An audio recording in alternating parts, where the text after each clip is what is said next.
जय Hind and hello guys, स्वागत है आपका आपके अपने YouTube चैनल ज्ञानदेव होस्ट में। एंड इस वीडियो के अंदर आपको बताने वाला हूं CISF ASI पैरामेडिकल स्टाफ भर्ती 2026 ऑनलाइन फॉर्म के बारे में कि कैसे आपको फॉर्म फिलअप करना है। गाइस इस वीडियो के अंदर आपको कंप्लीट जानकारी दी जाएगी जिससे कि आप इस फॉर्म को बिना किसी मिस्टेक के भर पाएंगे। और गाइस यहाँ पर एक इसमें नोटिस भी जारी किया गया, आप देख सकते हैं कि अगर आप इसमें ASI लैब टेक्नीशियन पर अप्लाई कर रहे हैं तो आपसे अप्लाई करने के लिए किसी मान्यता प्राप्त बोर्ड या विश्वविद्यालय से 12वीं कक्षा उत्तीर्ण चाहिए, ये बोला था। और साथ ही किसी भी केंद्र या राज्य सरकार द्वारा मान्यता प्राप्त संस्थान से चिकित्सा प्रयोगशाला प्रौद्योगिकी मेडिकल लेबोरेटरी टेक्नोलॉजी में 2 साल का डिप्लोमा मांगा था, बट अब इसको संशोधित किया है। इसमें अब आपसे यहाँ पर 12वीं की योग्यता मांगी है जो कि आपने विज्ञान विषय के साथ में पास की हो।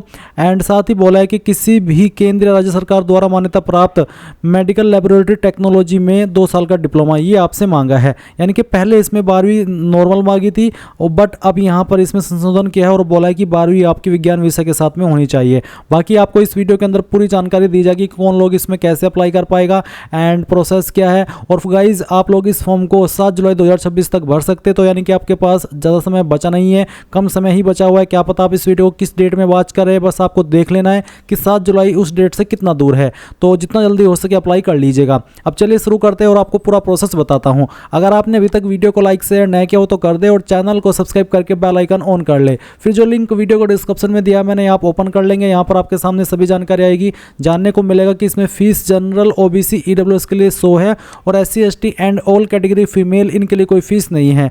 देख सकते कि कौन सी पोस्ट पर किस कैटेगरी में कितनी वैकेंसी निकाली और अप्लाई करने के लिए आपसे क्या क्वालिफिकेशन मांगी वो भी आप देख सकते हैं। इसमें यहाँ पर आपकी पोस्ट वाइज क्वालिफिकेशन दी गई है और फिर आप यहाँ पर इसमें आपकी हाइट कितनी होनी चाहिए, चेस्ट कितनी होनी चाहिए ये भी जान लेंगे। तो सभी जानकारी जानने के बाद अगर आप एलिजिबल और आपने अभी तक ये फॉर्म नहीं भरा तो इंपॉर्टेंट लिंक के सेक्शन में आएंगे और अप्लाई ऑनलाइन लिंक ओपन करेंगे। अप्लाई ऑनलाइन लिंक ओपन करने के बाद आपके सामने यहाँ पर ये ऑफिशियल वेबसाइट CISF की आ जाएगी जहाँ से आपको फॉर्म को अप्लाई करना है। यहाँ पर आ जाने के बाद में आपको लॉगिन इसके ऊपर क्लिक करना है। जब आप लॉगिन के ऊपर क्लिक करेंगे आपके सामने कुछ इस तरह का इंटरफेस आएगा। और गाइज यहाँ पर जब आप इस वाले इंटरफेस पर आ जाए तो आपको इसमें लेफ्ट साइड में new registration, forgot registration ID and password, verify mobile and email ID, ये इस तरह के विकल्प देखने को मिलेंगे। मैं आपको बता दूं अगर आपने CISF की इस वेबसाइट का इस्तेमाल करके पिछले 2-3 साल के अंदर कोई भी फॉर्म अगर भरा है तो आपका अकाउंट बना हुआ है। आप यहां पर अगर अपनी रजिस्ट्रेशन ID एंड पासवर्ड भूल चुके हैं तो आप forgot registration ID and password इसके ऊपर क्लिक करके आपका नाम, आपका फादर नेम, आपका मदर नेम, आपका इसमें पहले मंथ सेलेक्ट करेंगे डेट ऑफ बर्थ में, फिर डे और उसके बाद में ईयर और आपका जेंडर, ये कैप्चा कोड डालेंगे और सबमिट के ऊपर क्लिक करके यहाँ पर जो आपके लॉगिन डिटेल है वो आपको मैसेज के माध्यम से सेंड कर दी जाएगी। एंड गाइस अगर आप फ्रेशर है या फिर आप ये फॉर्म एज फ्रेशर भरना चाहते हैं तो आपको यहाँ पर लेफ्ट साइड में न्यू रजिस्ट्रेशन इसके ऊपर क्लिक करना है। अब इसके ऊपर क्लिक करने के बाद यहाँ पर जो भी आपका नाम है 10th के सर्टिफिकेट के अकॉर्डिंग अंग्रेजी के बड़े अक्षरों के अंदर आपको लिखना है। फिर इस नाम को दोबारा से डाल करके आपको यहाँ पर वेरीफाई करना है। फिर पूछा कि क्या आपने कभी 10वीं के बाद में आपका नाम बदला है, अगर हाँ तो यस, नहीं तो आप नो कर देंगे। फिर आएगा फादर नेम, तो आपको सेम तरीके से जो भी आपका फादर का नेम है वो यहाँ पर एंटर करना है। फादर नेम एंटर करने के बाद में सेम वे में आपको इसको दोबारा डाल करके वेरीफाई कर देना है। फिर आप यहाँ पर आपकी माताजी का नाम डालेंगे। ये जो नाम है आपका 10वीं का सर्टिफिकेट के अकॉर्डिंग ही होना चाहिए, चाहे वो आपका खुद का नाम हो, चाहे फिर फादर नेम या फिर मदर नेम। तो तीनों ये जो नेम है और जो डेट ऑफ बर्थ है वो आपकी 10th के सर्टिफिकेट के अकॉर्डिंग होनी चाहिए। इसके बाद डेट ऑफ बर्थ आती है, तो डेट ऑफ बर्थ में पहले आपको यहाँ पर मंथ सेलेक्ट करना होगा या फिर आप इस तरह से कैलेंडर के ऊपर क्लिक करेंगे और जो भी आपका ईयर है वो आपको यहाँ पर सेलेक्ट कर लेना है। फिर यहाँ से आपका मंथ और उसके बाद में डे। देन गाइज यहाँ पर डेट ऑफ बर्थ को अगेन आपको सेलेक्ट करके वेरीफाई करना होगा। ईयर सेलेक्ट कीजिए, मंथ सेलेक्ट कीजिए और डे सेलेक्ट कर लीजिए। देन जेंडर आपको यहाँ पर सेलेक्ट कर लेना है, दोबारा जेंडर को सेलेक्ट करके वेरीफाई करना है। ये कैप्चा कोड डालना है। सभी जानकारी को चेक करते हुए सबमिट के ऊपर क्लिक करना है। गाइज मैं आपको बता दूं जब आप सबमिट के ऊपर क्लिक करें और अगर आपके सामने आए कि आप ऑलरेडी इनके साथ में रजिस्टर्ड है, तो मैंने वीडियो के शुरुआत में ही आपको बताया था जब मैंने अप्लाई का प्रोसेस शुरू किया था कि अगर आप पहले से रजिस्टर्ड है तो आप यहां पर अपनी वह डिटेल्स फैच कीजिए, लॉगिन डिटेल जिसमें कि रजिस्ट्रेशन नंबर एंड पासवर्ड होता है और उसी डिटेल से अप्लाई कर लीजिए। एंड अगर आप यहां पर जब सबमिट के ऊपर क्लिक करते हैं और उसके बाद में इस तरह का इंटरफेस देखते हैं तो इसका मतलब है कि आप फ्रेशर है। अब आप यहां पर कॉन्टैक्ट डिटेल फिल करेंगे। इसमें आपको आपका मोबाइल नंबर डालना है, मोबाइल नंबर को दोबारा डाल करके वेरीफाई करना है, ईमेल आईडी यहाँ पर डाल देनी है, ईमेल आईडी को दोबारा डाल करके वेरीफाई कर देना है। डिक्लेरेशन में आप यहाँ पर टिक करेंगे और उसके बाद में कैप्चा कोड डालेंगे और सबमिट के ऊपर क्लिक कर देंगे। अब आप यहाँ पर देखेंगे greetings, you are successfully registered with CISF online recruitment. अब आपको यहाँ पर registered email ID registration ID and password आपको नंबर और ईमेल पर सेंड कर दी गई है। अभी आपको लॉगिन के ऊपर क्लिक करना है। लॉगिन के ऊपर क्लिक करने के बाद में अब आप यहाँ पर राइट साइड में देखेंगे अप्लाई फॉर्म पैरामेडिक 2026, आप इसके ऊपर क्लिक करेंगे। ये जो यहाँ पर आप लास्ट में देख पा रहे हैं, जब आप इसके ऊपर क्लिक करेंगे तो इस तरह का इंटरफेस आएगा। अब आपको यहाँ पर जो रजिस्ट्रेशन नंबर मिला है मैसेज और ईमेल के माध्यम से वो आप यहाँ पर डालिए, अपना पासवर्ड डालिए जो कि अभी आपको मिला है और उसके बाद में कैप्चा कोड डाल करके सबमिट कर दीजिए। अब आपके सामने यहाँ पर इस तरह का डैशबोर्ड आएगा जैसे कि आप वीडियो में देख सकते हैं। यहाँ पर आपको पैरामेडिकल स्टाफ के लिए अप्लाई करने के लिए कहा जा रहा है कि आप 7 जुलाई 2026 से पहले कर सकते हैं या फिर 7 जुलाई 2026 तक कर सकते हैं।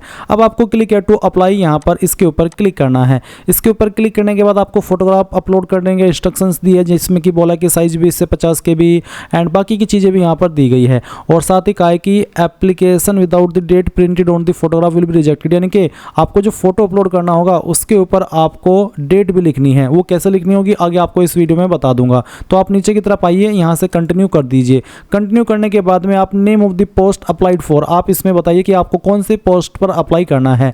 ASI pharmacist, ASI x-ray technician, ASI lab technician, तो जिस पर भी करना है वही आप सिलेक्ट कर लेना। फिर कास्ट कैटेगरी आपकी क्या है, OBC हो, EWS हो, SC ST या फिर जनरल, तो जो भी है वो आपको सिलेक्ट करना होगा। अगर आप OBC है तो OBC, और अगर आप SC ST है तो आपसे कोई फीस भी नहीं ली जाएगी। इसके बाद आपको यहाँ पर इसमें name of the state belongs to, कौन सी स्टेट के आप निवासी है वो स्टेट आपको सेलेक्ट कर लेनी है। फिर यहाँ पर गाइज आपका जेंडर दिया गया। फिर पूछा है एजुकेशनल क्वालिफिकेशन में मिनिमम 12th रिक्वायर्ड और its equivalent, if any person completed 12th in civil then no need to apply for army education, यानी कि गाइज अगर आप यहाँ पर 12वीं पास कर लिए हो तो आपको आर्मी से अप्लाई करने की आवश्यकता नहीं है। आर्मी मतलब जो कि ऑलरेडी सर्विस के अंदर है उनके लिए ऑप्शन होता है। अगर आप फ्रेशर है तो आपको यहाँ पर सिविल ही सिलेक्ट करना है।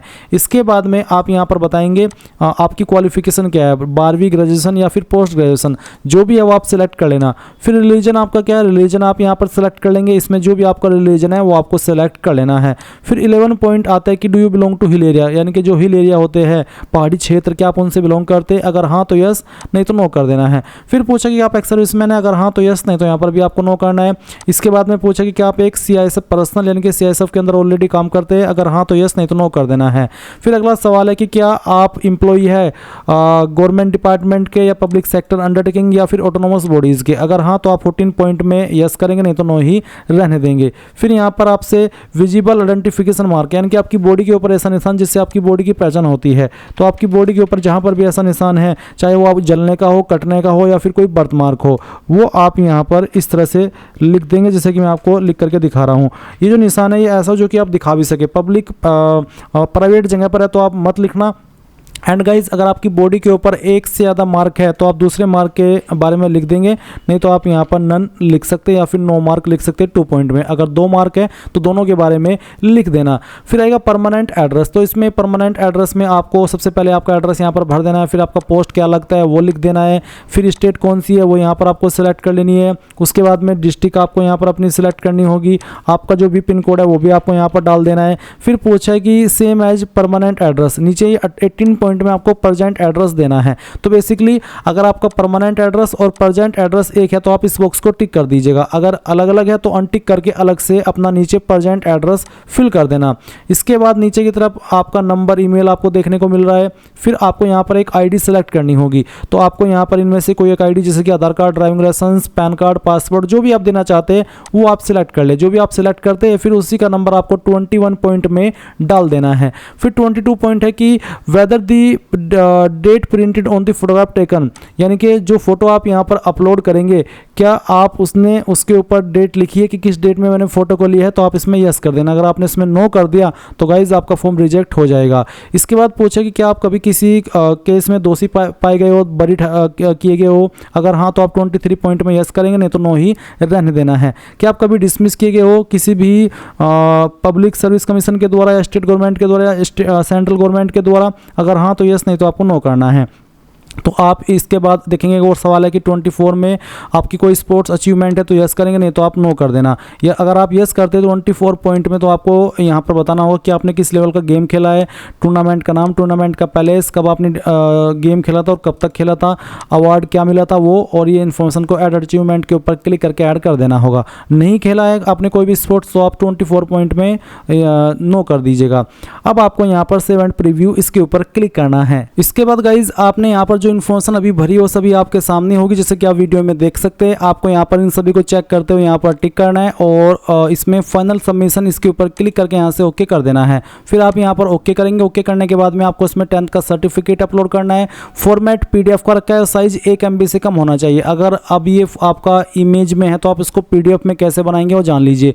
गूगल के अंदर आना और सर्च करना इमेज टू PDF, और ये जो पहले वाली वेबसाइट है इसको ओपन कर लेना। सिलेक्ट JPG इमेजेस इसके ऊपर क्लिक करना है, और जिसको भी आपको कन्वर्ट करना है इमेज से PDF में, जैसे कि एग्जांपल के लिए मैं इस इमेज को सिलेक्ट करता हूं, ओपन करता हूं, कन्वर्ट टू PDF के ऊपर क्लिक करना है। एक सिंगल क्लिक के अंदर ये फाइल आपकी PDF के अंदर बन जाएगी। फिर वो फाइल आपको यहां पर अपलोड कर देनी है। उसके बाद आप देखेंगे एजुकेशनल सर्टिफिकेट, जिसमें कि गाइज आपको यहां पर आपका 10वीं 12वीं का सर्टिफिकेट अपलोड करना है।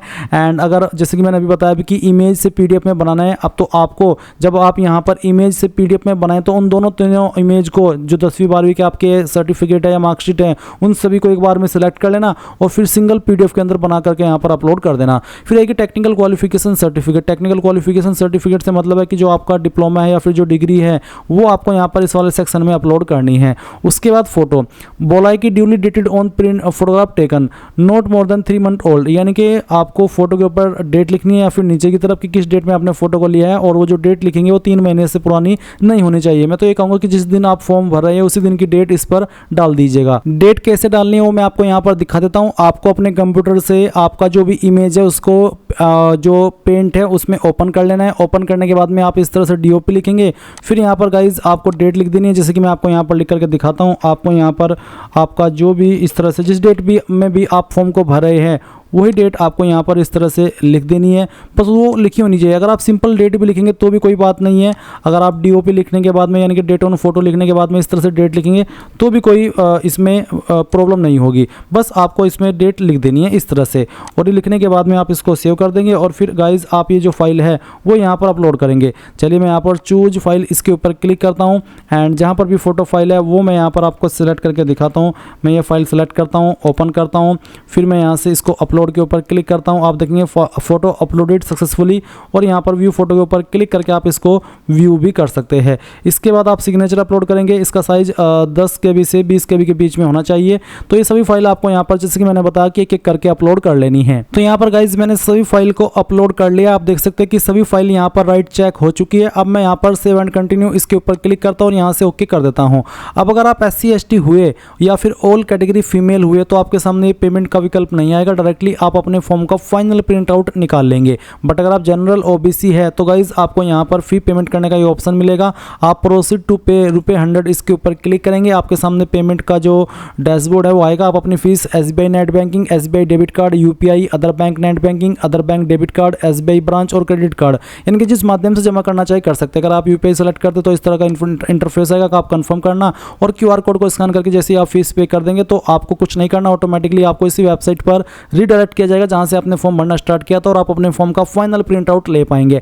अगर पेमेंट करते हुए कोई इशू आ जाता है और आप फाइनल प्रिंट आउट नहीं ले पाते तो आपको again apply online link open कर लेना है और उसके बाद में लॉगिन के ऊपर क्लिक करना है। यहाँ पर अप्लाई फॉर्म पैरामेडिक 2026 के ऊपर क्लिक करना है और अपना रजिस्ट्रेशन नंबर, पासवर्ड डाल करके सबमिट करके आप लॉगिन करके अपने फॉर्म का प्रिंट निकाल सकते हैं और उसका स्टेटस भी देख सकते हैं। इस तरह से गाइज आप लोग CISF ASI पैरामेडिकल स्टाफ भर्ती 2026 ऑनलाइन फॉर्म भर पाएंगे। आई होप ये प्रोसेस आपको पसंद आया होगा। So thanks for watching. जय हिंद।